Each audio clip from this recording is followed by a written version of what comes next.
For example, is itong item na to guys. Tap nyo lang yung item. And then, after nyo may tap yung item, hanapin nyo lang yung Buy Now button. So, tap nyo yung Buy Now. And pili naman kayo ng variation kung anong gusto nyong color or style ng item na gusto nyong ma-check out. So, for example, ito yung pipiliin kong variation. So, after nyo makapili ng variation, tap na natin yung Buy Now. And after yun guys, pagka-check out, ito na yung order summary. So, scroll up lang natin para mapunta tayo sa payment method.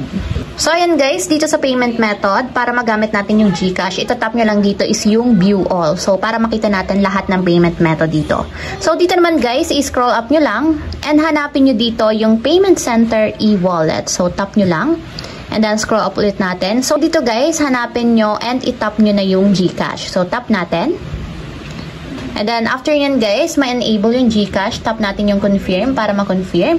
And makikita nyo dito guys, sa unahan ng payment method, naka-enable na yung GCash gamit ng Payment Center e-wallet. So, dapat ganito yung itsura niya. May checkmark sa right side.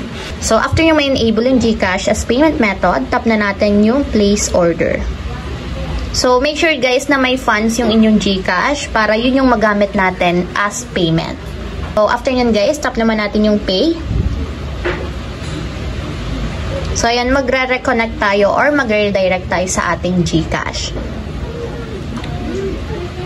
So, dito, i-confirm lang natin yung ating GCash account. So, GCash number and then tap natin yung next. So, 105 yung mababawas sa ating GCash.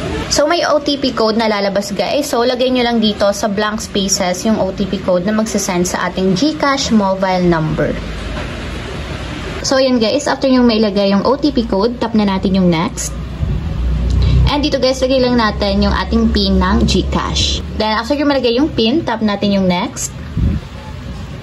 And ayan guys, i-confirm lang natin dito yung malalas sa ating GCash account. So, ang malalas daw is total of 105. So, magbabayad lang tayo ng 105. So, tap natin yung pay, 105 pesos.